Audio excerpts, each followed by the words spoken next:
The Dallas Cowboys obviously wanted to upgrade their wide receiver position.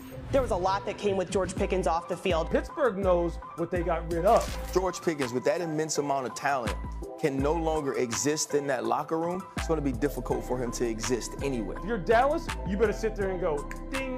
I don't know if Dallas knows what they're getting. When you have two real threats, CeeDee Lamb on one side, George Pickens on the other. That's what I'm thinking. The excitement comes from This squarely puts the Cowboys as a playoff contending football team this coming season.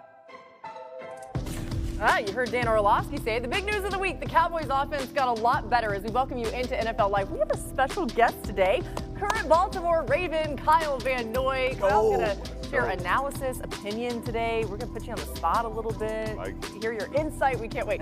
We also have Phil Yates. Just me. Yeah, sorry, Phil. That did seem a little dismissive, but I'm happy being just Phil Yates today. When we've got Kyle, you got to prove yourself. All right, let's remind you just how great Kyle is. He's played 11 seasons in the NFL. He was originally a second-round pick by the Lions. He's played for 5 different teams. This coming season, it's going to be his 3rd with the Ravens. He's a 2-time Super Bowl champ. I don't see the ring on you, though. We'll have to maybe next time. Tomorrow, we'll see. He's coming back tomorrow.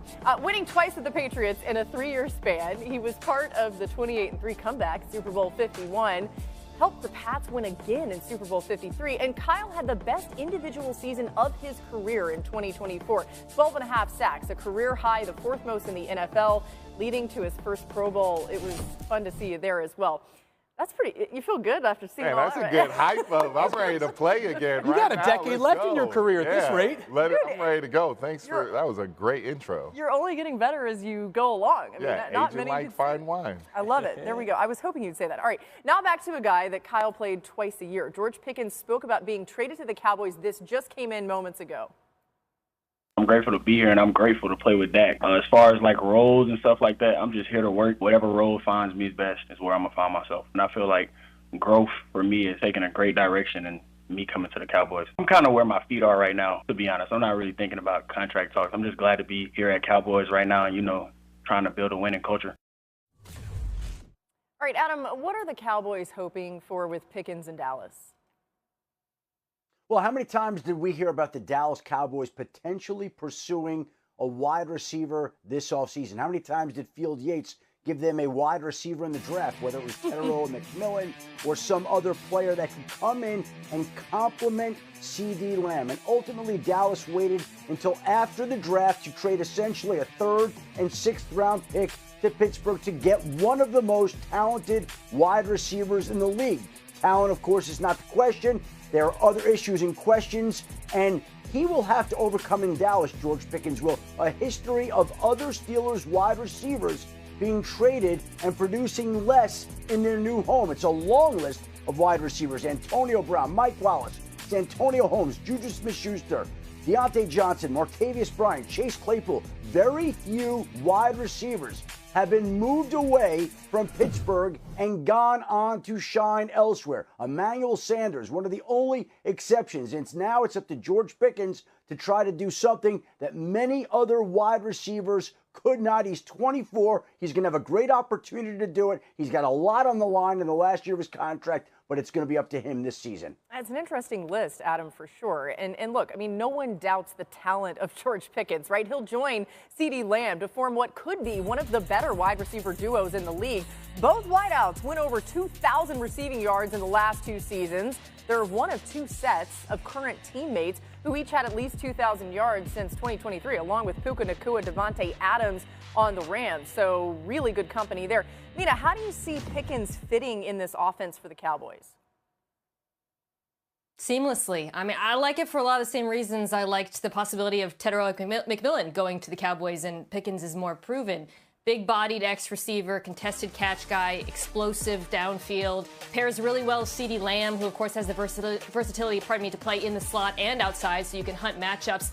And the quarterback, Dak Prescott, who's aggressive, throwing downfield when he sees one-on-ones. I also think having both Pickens and Lamb will help the run game, which has struggled in recent years. They're going to face a lot of those too high shell coverages, more room underneath. They've invested in the offensive line. They drafted a back. So I think we're going to see a more balanced offense as a result.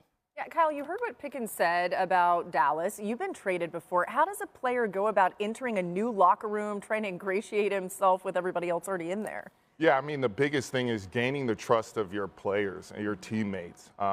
George Pickens, great, phenomenal talent. Now he has to do the, hey, how you doing? You know, are you doing good today? You know, build the trust of your teammates. Get a relationship with that quarterback, Dak Prescott.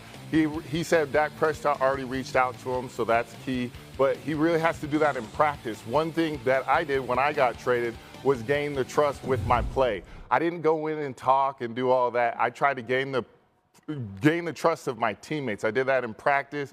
The first day, thanks Jimmy G, I picked him off, and that was kind of the start of my trust with the teammates and the coaches. So George Pickens, please gain the trust of your teammates, and then the rest, you're good at what you do. Just make plays. So can the Cowboys trade for Jimmy G from the Rams, late round pick, just to get the George Pickens confidence sky high? So on paper, we've talked about this now. So the cost was moderate in terms of the draft compensation, right? Essentially a third and a fifth next year. On top of that, George Pickens is going to make less than $4 million next season for a guy who's already got a 1,000-yard season on his ledger. That is basically pennies in NFL wide receiver money. On top of that, Mina talks about the fit. It's a quarterback who's unafraid to be aggressive. He'll be the number 2. He'll take pressure off of CeeDee Lamb. All of these things seem great, right?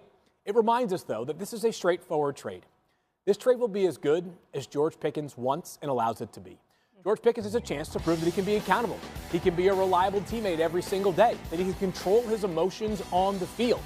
If those weren't question marks, major question marks, I would say, he wouldn't have been available in the first place. The Steelers wouldn't have traded the second-round pick to the Seahawks and then paid DK Metcalf $150 million.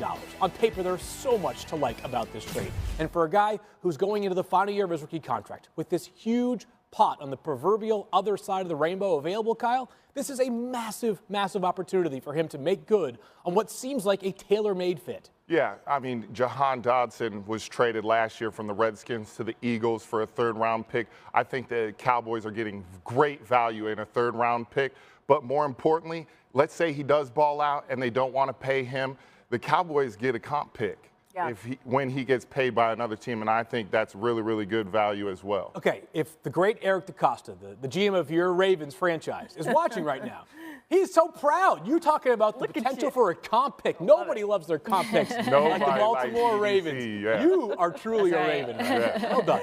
I love it. I mean, it's funny. I've even seen some stuff on Twitter where people were like, oh, look, you know, Jerry Jones and Howie Roseman, they're both playing this so well. And I don't think any of us think that Jerry Jones is quite the level of what Howie Roseman has done. But you do see some of these moves that the Cowboys have made, and you say, okay, we see what you're working toward here. All right, let's get back to Kyle's team, talk a little bit more about the Ravens. They made some key additions on both sides of the ball this offseason. In free agency, Baltimore added DeAndre Hopkins to the wide receiver group. They signed Cooper Rush to be Lamar Jackson's backup. They focused on the defense early in the draft, selecting safety Malachi Starks and edge rusher Mike Green in the first 2 rounds. Kyle, let's talk about this Ravens defense, okay? What do you think is the next step for you guys? The next step is get to that last and eventually win that last game. But really, I think what they did in the draft was really, really good. EDC, he's one of the best in the NFL at being a GM. I think getting Malachi Starks